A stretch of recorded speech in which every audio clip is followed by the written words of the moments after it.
Welcome back to WCS Europe Challenger, of course. And this is going to be the losers match. We'll see who is the biggest loser, I guess.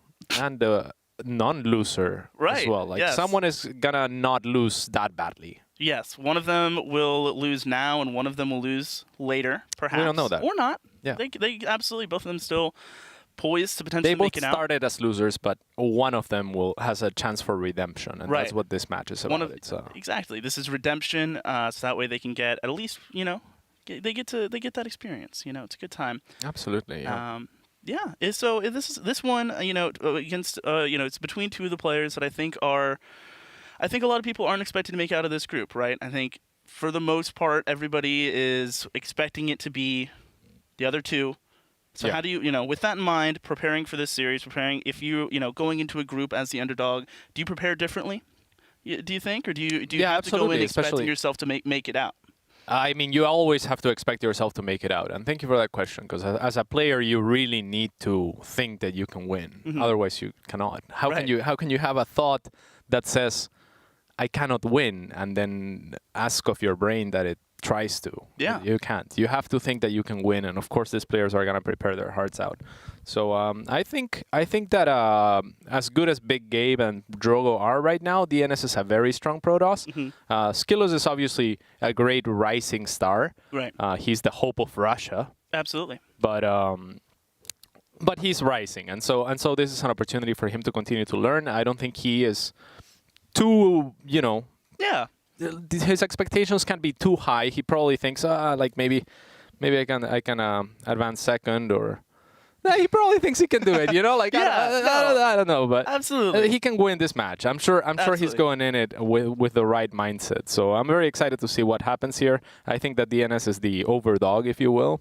Yes. So we'll see. Yeah, I think it's going to be a very entertaining series, regardless of the result here. Should be, both these guys been around for a bit. As you said, SKillous, the up-and-comer, who just needs a little bit more time here getting ready for this game, guys. This is, of course, Group B for Balloon. He came back recently. You're doing that too, huh? It's fun. All right. Yeah. Before it was potassium for bananas. Well, it was B for bananas. B for bananas, right. Potassium obviously. Is a derivative. Yes, and of course spelled with a P. Yeah. We don't get to Group P. No, we don't. Not enough challengers. Well, actually, I guess there would be if you took the open qualifiers. Oh, absolutely. Yeah, absolutely. Yeah, you could make a Group P. Maybe DreamHack could. Ooh, that'd be fun. Yeah. Just have like a 30-hour-long group stage. Yeah, I mean, they kind of do that. Match. Yeah. They kind of do it already. Yeah. So. Drags on. New Repugnancy, going to be the first map here, guys, for this best of 3. This is the elimination match. SKillous taking on DnS. This should be good. One of the worst names for any map ever. Repugnancy is a very... Why is that bad? I like it. Well, repugnancy is just, there's a negative connotation attached to the word, right? It's repugnant. Well, yeah, but this place is... We've talked about this. This place is like where no Marine wants to get sent, right? Like this is... we can talk about that in a second, because I know our observer wants us to get into this on the top right-hand side in the red. He is SKillous. And on the bottom left-hand side of the map, I am really bad with those. It is DnS. Hey, you got the direction right. I did, yeah. Doing better than me. Than you yesterday. Yeah, you've also improved, right? You got it right as well. Yeah. I just hold my hands up in front of me once the camera goes away. Look at your Protoss. Look at your Protoss tattoo to draw some power from. Yeah, exactly. Yeah. So can you consult your tattoo right now and tell us what the build orders are going to be? It's going to be another gate. It's going to be another cyber core coming down from both, and then reaching my hat here. Robo facilities. That's going to be Robo coming out from. How about the units? Units. Blue units now. Blue units. I'm gonna say red units. You say blue units right now. I'm gonna say adept. I'm gonna say soccer sentry. Okay. We'll see who wins. We'll see. This is the Protoss rational roulette. I don't know how they decide or what's better really, or like what counters what. It just seems almost random to me. Yeah, a lot of it sometimes it can definitely feel like it, especially when they go Stalker Sentry into Double Stalker. It's like, was that really that different? Like, did it really matter? Because especially with the super early hallucination that you have, a lot of the time you're getting that scout before the tech actually is even able to come down, especially if they go for, you know, an earlier expansion or, you know, investing in some other things. Yeah, if the sentry has utility after the early game, then it's the earlier you get it, the better, right? Because even if you get the hallucination earlier, you also start banking up more energy later on. And we were both wrong, by the way. Yeah, double stalkers on either end. So what I gather from this is usually there's a little bit more aggression from double stalkers coming out because, you know, the sentry is not a very aggressive unit itself. Right, absolutely. Definitely leaves a lot of potential for that more aggression. You know, so often we see this complemented by that robo facility into the earlier warp prism, which can create a lot of really hard to hold early pushes, you know, if you're not on top of your scouting, which SKillous will be getting 2 sentries right now. So going to have a lot of hallucinations, a lot of force fields to buy him time as those energy, as the energy builds up. As already dropping his expansion a bit faster and his tech a bit faster. So a good opener for SKillous. Yeah, I mean the expansion. Ooh, this is a little bit risky though, especially when you're going for this greedy of an opener. And DnS doing the proper thing to just stay up the ramp and will get a stalker for free. I think that's a little bit of a mistake by DnS. I mean, you have to expect that the units would be somewhere. And that was the place to have him. And now I think SKillous is in a great deal of trouble because he went for those double sentries and he lost the stalker, right? I like the double sentries because it speeds up the nexus in that it saves 100, well, against the stalkers 150 minerals, right? That you can invest he just into used the hallucination nexus, too. but, oh, and this stalker is going to get zoned out and killed. This might just be GG. Yeah, it's going to be a very tough hold. Either way. Oh, and the force field already having to get used as well. Yeah, brilliant by DnS, sending up the stalker exactly to bait the force field. You almost wanted for SKillous to try and get that stalker force fielded and killed by the 4 units that he has, because right now they're not going to do much, and it's 2 adepts. I don't think that's what you want here. Yeah, it's going to be just an awkward couple of seconds here, a minute or so here before that Immortal pops out. As, you know, just trying to get, isn't really able to contest this. It's, you know, it will definitely lose the unit if he marches down with this, transferring the probes over now at the same time. Yeah, I'm not sure what those probes are about either. Yeah, he just has to wait. He has the Immortal now. This should be more than enough to push this back. Yeah. So what does DnS get from that then? I mean, SKillous does deny the stalkers going up the ramp with the sentries. Oh, they will get in. Oh, that's so nice. You know, he forced out more units to be made from those gateways than I imagine he's wanting to. Delays the probe count. We see 5-worker lead for DnS earned off the back of that. Not to mention having to reinvest that money in the pylon and that canceled shield battery. Granted, not a ton of money lost there. These adepts doing so much work right now, just pressuring both mineral lines, finally getting some kills here at the natural. Yeah. And again, getting back up in the main. This is so nice. Very, very nice. Furthermore, the sentries tickle, right? So once they use their energy, which they've used a lot of, they lose so much utility.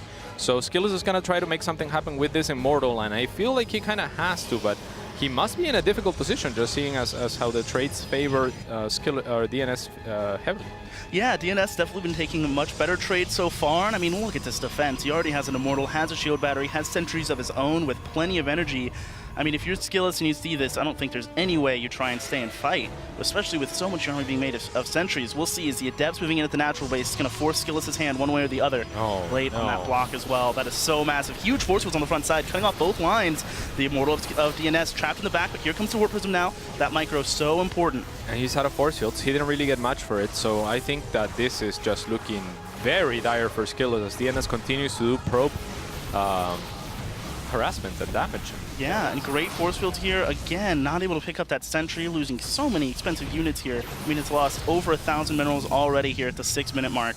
Yeah. Phenomenal trades for DnS. 7 workers went down on the backside as SKillous was able to clean those up with just a couple of adepts. And now it's Resonating Glaives on the way, and yeah, that's just going to be GG. Yeah, as our wonderful observer was pointing out, there's more than 1,150 resources or something. Yeah.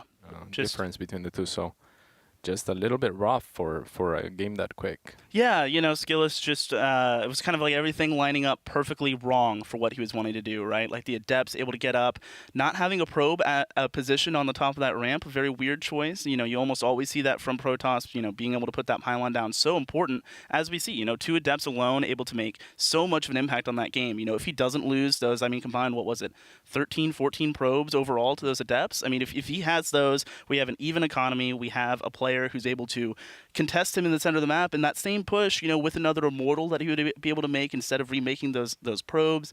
I mean, so many little things just didn't add it up there and put DnS in a phenomenal spot. Yeah, I really like what you said there too, because he invested so much into that production. But ideally you're chrono boosting out probes or something at that point in the game. But the Stalker is lost, and with that loss of the Stalker, it's just what do? You have to make units, otherwise you're gonna die. Exactly, and making units that he necessarily wasn't wanting to, right? Was already going for the 2 Adepts when he lost the Stalkers, and obviously you don't want Adepts to try and deal with the with Stalkers coming across, which made him have to wait even longer before he was able to take that engagement on the bottom of his ramp. Now King's Cove going to be the next map here, and yeah, SKillous I think really is going to have to tighten things up here if he's going to want to take down DnS. I liked his choice of build there. It was just the execution, right? I mean, not taking too much damage there, moving up the ramp with the 2 Stalkers to front. I dare say uncharacteristic mistakes from SKillous. I've seen a lot of play from him. I mean, on the other end of things too, the 2 Stalkers versus 2 Stalkers is the worst matchup that he could have, right? So maybe he thinks, I don't know, maybe there's a Stalker sentry or something. I can continue to move up the ramp easily. So yeah, just a little bit unlucky and a little bit of lack of foresight there. Yeah. The Stalkers being up on the ramp was just a little bit too rough. He should have been ready to turn around as soon as the shot went off.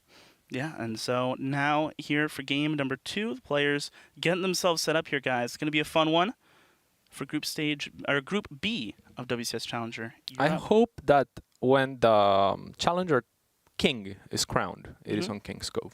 That would be great. That would be really good. Would it be? Do we get to rename the map? Like, can it be their cove now? Or is it a cove just for the What is a cove? What is a cove? English is my second language. Cove. It's like a little inlet, right? Like it's a small beach, I think. Okay. I could be completely wrong, but I'm pretty sure. Do you know what Ohana is? Ohana means family, cats. Yes. Very well done. So this guy spawns on the top left-hand side, looking to bring this back down 0-1. He's SKillous.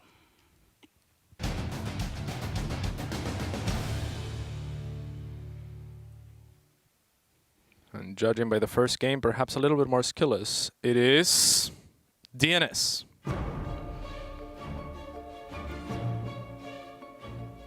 Ohana is still one of my favorite maps. It's a wonderful map. The tile set is just beautiful. It is. I want more maps on that tile set. Like, what happened to that tile set? Yeah, beach maps are great. Yeah, I don't know. It's like some of these tile sets, man. Like the brown maps with the debris. There's a few of those that are like, why are you making like depressing maps?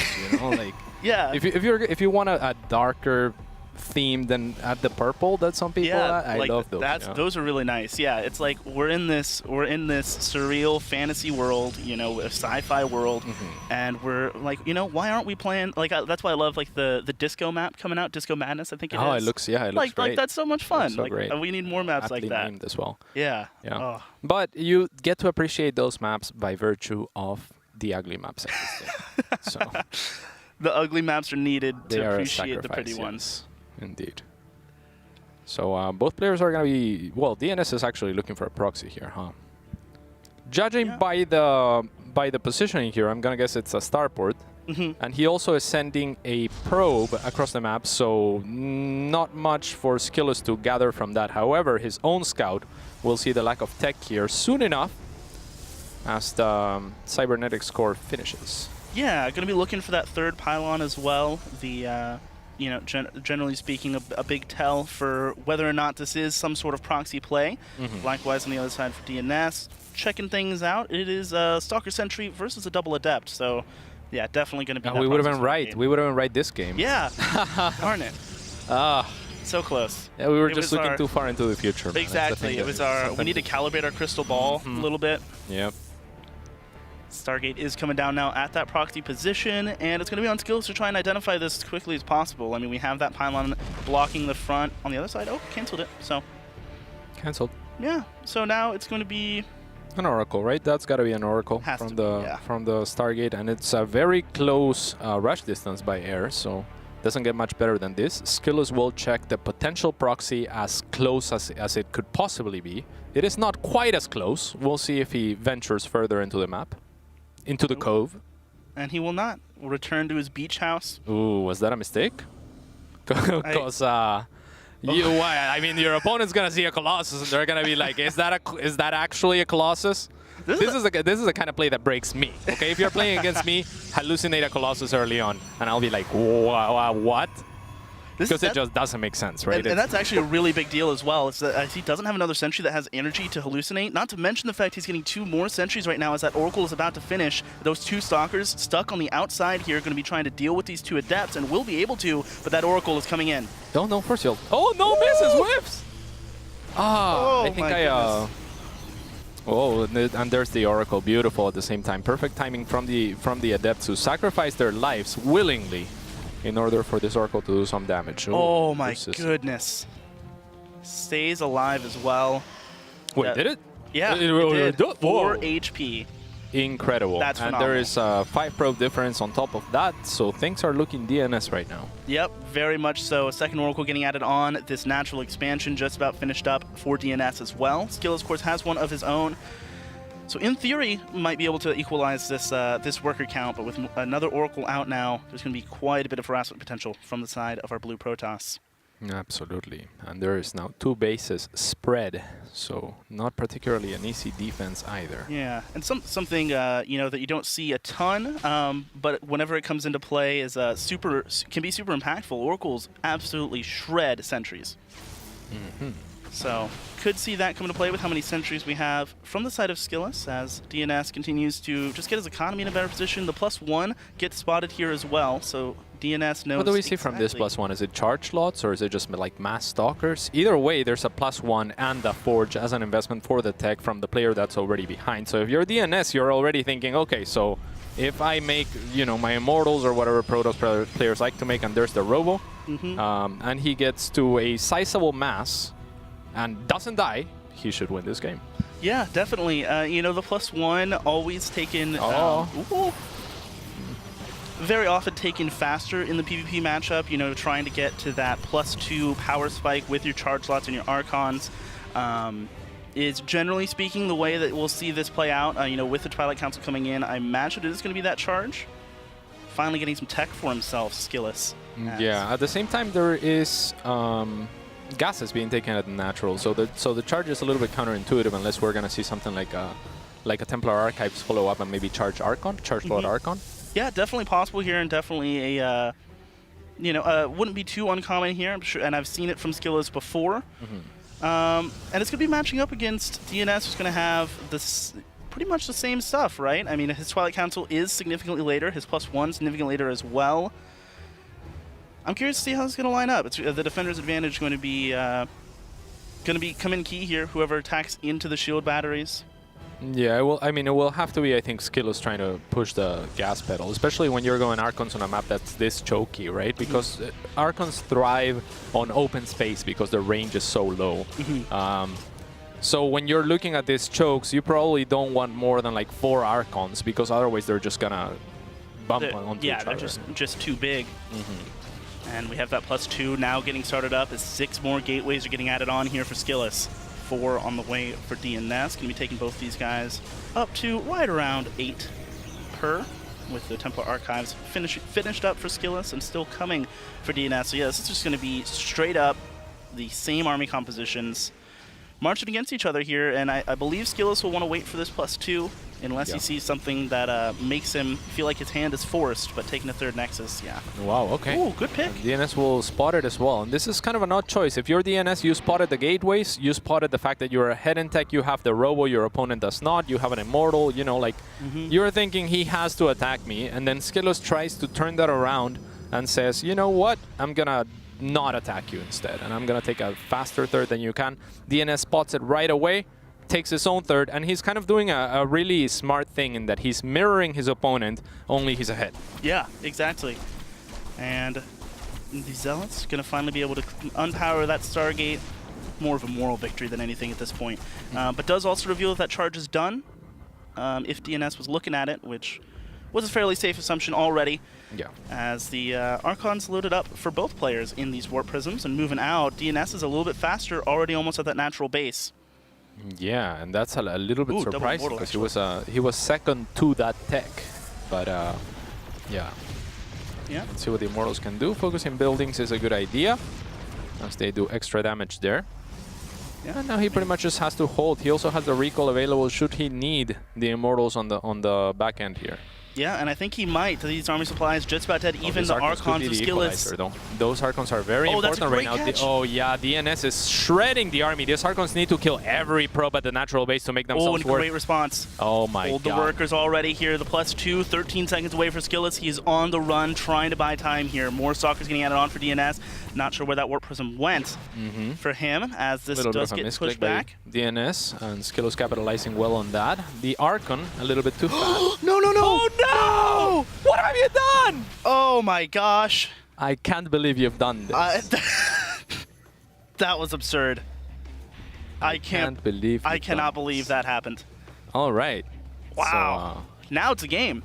Now it's now it's definitely a game. Yeah, I said every probe needs to be killed, and every probe was killed. Oh my goodness! And they were like, it was like they wanted it. They grouped up. They stood right in front of the Archon and said, "Hit!" It was like, "I want you to hit me as hard as you can."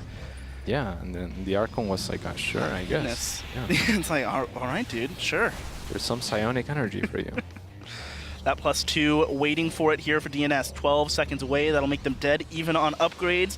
86 to 77. That army supply count as the Immortals head into this natural base. And a Warping of Zealots. Going to try and force the hand as Guardian Shield goes up on the front lines. No sentry available for SKillous. Yeah, I'm not sure about this move by SKillous though. Moving down the ramp, like even if it's an evenish trade right now, which it's not. Yeah. He gave him the fan, right? We were talking about the Archons needing a lot of space. Well, his opponent has a lot of space down the ramp and a beautiful fan, so it looks like DnS is going to be able to clean this up. Yeah, SKillous just getting a little bit too picked apart here, right? Trying to that screen getting drawn away to that natural base, perhaps at the same time as that attack was arriving. Yeah. And like you said, yeah, not like moving down that ramp away from his defensive position. Ended up being a little bit too much to overcome there. DnS, despite losing an entire natural mineral line, able to make it work, bring it back there. Yeah, I mean, very scrappy game. A little bit sloppy as well on both ends on multiple occasions, but it ends up being what the result was expected from. I mean, those probes. My God, Yeah, it was. Man, that was a big my tattoo actually physically hurt when that happened. It caused me pain. Yeah. It's like a curse mark. I could see it. It went a little bit red. I looked at you and I was worried. I was like, oh my God, is his tattoo gonna explode right now? So. Man, good elimination match there. DnS keeping himself alive. Just a reminder, guys, have more StarCraft action coming up. Many match up next. Hero Marine taking on Petite Drogo. That's going to be a barn burner. So sick. Don't go anywhere, guys. We'll be back in just a few.